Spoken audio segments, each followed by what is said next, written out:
Кош келиңиz деп күтүп алабыз. Урматтуу бир туугандар, алгачкы биздин угуучуга угарманга сөз беребиз. Угарман, кулак сизде. Assalamu alaikum. Алейкум ассалам ва рахматуллах баракату.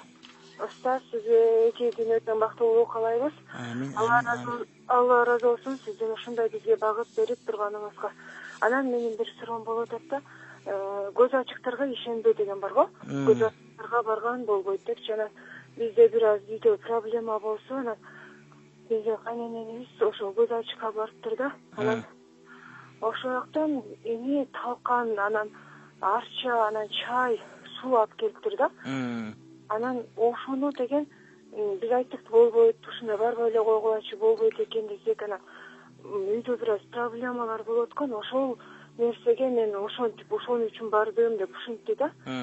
Анан биз аны ичкенге болбойт деп неме кылсак, анан тигил айтыптыр да, бул мен үй бүлөңөрдүн баарын тең тазалап берип атам, иче берсеңер болот деп. Анан эгер бизге эмне айтпай ошол нерсени чайды мисалы үчүн чайга салып койсо, биз аны ичип алсак эмне болот деген суроо болуп атат да.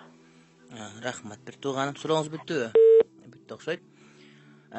Албетте сиз билип ичип алсаңыз сизге зыян жок деп айтам, анткени сиздер намаз окуп, ыйман менен жүргөн адамдарсыздар. Бирок